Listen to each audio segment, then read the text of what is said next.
Dear friends, dear students, welcome to our third Political Science 102 class. Today we'll be talking about police and politics and army and politics. To begin with, the police forces are the organ of the state which are basically responsible to preserve the public order and to preserve the internal security of the state. For instance, the police forces struggle against the criminals.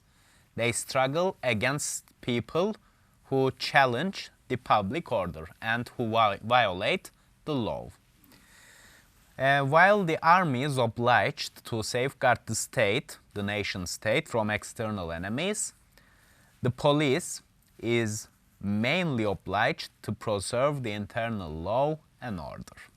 For instance, the robbers, the thieves, are encountered by the police forces because they violate the law, and the police forces try to capture them, and when they are captured, they are punished through the legal system.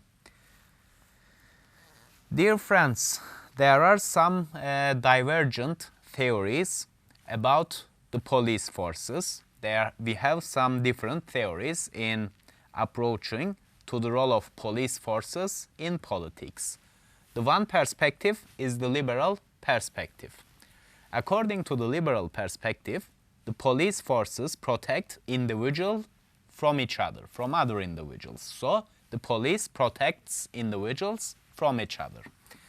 That is to say, the crimes are committed by individuals and the crimes are directed against individuals. So the police forces secure us from each other. That's the main logic of the liberal perspective as a form of theory considering the relationship between the police and the politics. According to the liberal perspective, the police safeguards the rights and liberties of whom? Of course, of individuals. And accordingly, additionally, the police forces supplement the judiciary, but the police organs have no political role. This is the liberal perspective in accounting for the role of the police forces in political life. According to the liberal perspective, the police forces have no political role, or at least they should have no political role. According to the conservative approach, as the humankind, according to conservative political ideology, the humankind is morally and ethically weak. So, the humankind is an existence, is a being that can commit crimes against the other men and women. So the police forces are essential to preserve the law and order, preserve law and order. So actually, a state requires the police forces to have its authority, to have its sovereignty and hegemony within its own borders. If there is no police forces, according to the conservative approach, there will be a chaos because the humankind is morally weak, ethically weak, and actually the humankind is a potential criminal, according to the conservative approach. So, according to the conservative approach, the police forces are essentially a part of politics because without them we cannot preserve the public order. And everyone might violate the law and order if everyone might violate the law and order if we don't have the police organs safeguarding the public order. Another approach, dear friends, about the issue is the radical approach. According to the radical approach, the police forces protect the state and they don't care about citizens. That's the radical approach's point of view. For instance, according to the radical approach, I recently read an article, a radical approach about the police theory. For instance, the author of the article was asking, she says, I've been to Brussels once upon a time, and in the Brussels, one of the capital of the European Union, armed police forces were safeguarding the buildings, the key buildings of the European Union from potential terrorist attacks. But how about the innocent citizens? How about the unarmed citizens? There were no form of police protection for them. So according to the radical approach, the police protects the state, not the individuals, not the citizens. So safeguarding the citizens' life, rights, property, etc. is at the second priority. It's not a priority, it's at the second plan for the police forces. According to what? According to radical approach. So according to the radical point of view, the police forces have the priority to safeguard the state, the state's institutions, the state's, elite, the statesman, etc. And according to the Marxist approach, that's another approach explaining the role of police forces in politics. As usual, the Marxist point of view generally focus on the private property and class conflicts, and according to the Marxist approach, the police forces safeguard the private properties of the rich individuals. So that's their priority according to the Marxist approach.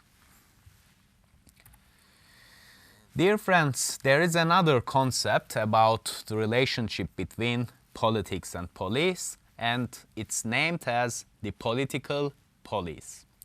According to the notion of the political police, the police forces are trained based on conservative values. So, according to that theory, police forces treat workers, protesters, women, and ethnic minorities in an antipathetic way. So, according to the political police notion, the police has its own ideological formation, and that's conservative. And as a part of a conservative point of view, they treat workers, protesters, ethnic minorities, and women in a bad way, according to the political police theorem. That's another theory. And let's give some examples of the operation of police in some different countries. For instance, in France, the regulation of the police activities and the accountability of the police has a centralist character. The national police forces are led by and are accountable to the Minister of Interior. So there is a civil authority above the police forces. The gendarme, the police of the rural areas, the gendarme, it's in French, maybe I'm pronouncing it in the wrong way, I don't speak French. The gendarme is the name of the rural police in France. And the gendarme is led by and it is accountable to the Minister of Defense. So the Minister of Interior is responsible from the police forces, and the Ministry of Defense is responsible from the police forces in rural areas. In United Kingdom, the regulation of police activities and their accountability has a regionalist character. In France, it has a centralist character, but in United Kingdom, it has a regionalist character. What does this mean? Each city has its own police committees in United Kingdom, and the police forces are led by and accountable to these local committees. And finally, in United States of America. In United States, there is a mixed regulation having centralist and regionalist characters. Sheriffs are the local police forces, and FBI is the central nationwide police force. In some Hollywood movies, you see some confrontations between the sheriffs and the federal police organs. So that comes from that regulation. In America, there is a mixed form of police organization, regionalist and centralist at the same time, a synthesis of the two. Dear friends, another topic for today's class will be the army and the politics. Many countries have the army for their defense and security, and states require the army for their security, particularly against external threats. And the military requires a special training, special education, special knowledge and special technology. So you have to be trained as a military personnel in order to be able to be a military personnel. And military seizure of power is another concept in political science that the scholarship pays attention to. Dear friends, coup d'etat or military seizure of power is the ouster of a civil government, a civilian government, by the military staff. When they seize power, the military staff, they might appoint a civilian government. They oust a civilian government and they appoint a civilian government to rule the country, or they appoint a government composed of the military staff. So, while in some cases the army just ousts the government and establishes another civilian government, but in some other cases the military staff rules the country on its own. So the military staff becomes, for instance, the government, the prime minister, the ministers, whoever. Dear friends, the military seizure of powers, the coup d'etats, happen for three fundamental reasons, three general reasons: economic instabilities, political instabilities, and sharp public conflicts or troubles. For instance, it might be a riot, it might be a civil war, it might be an ethnic violence, ethnic war, whatever. According to Andrew Haywood, one of the most famous and important political scientists, the coup d'etats happen in countries where they can happen. And actually, that's an accurate comment on coup d'etats. In some countries, there is a likelihood of a coup d'etat, but in some others, there is no likelihood of a coup d'etat. And an interesting fact, the Indian democracy is still considered to be a developing democracy, but there had been no seizure of power in the Indian history. On the other hand, in Greece and Spain, two members of the European Union and two democracies that are considered to be consolidated democracies, in both countries there had been long-lasting military regimes. That's an interesting fact. So, to repeat and sum up, the police is the organ responsible from preserving the internal law and order in one country. According to the liberal perspective, the police protects the individuals from each other and they protect the rights and liberties, but the police forces does not have a political role. On the other hand, according to the conservative approach, the police is a part of politics, so the police organs have a political role. And since the humankind is morally weak, we need the police forces to preserve the public order. And the state requires the police organs to preserve its hegemony and sovereignty and dominance, of course, within its own borders. According to the radical approach, the police is for the state, not for the citizen. And according to the Marxist approach, the police is for the rich, not for the poor. And according to the term political police, the police organs are trained based on some conservative values and they treat in an antipathetic way, in a bad way, in other words, against women, ethnic minorities, workers and protesters. And there are some different organization models in police forces. In France, the national police is led by and are accountable to the Ministry of Interior, and the gendarme, the police of rural areas, is led by and accountable to the Minister of Defense. In in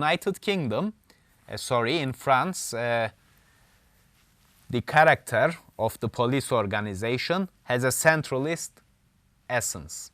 It has a centralist character. The French national police and gendarme, they have a centralist character in their organization method. In United Kingdom, the police forces have a regionalist character.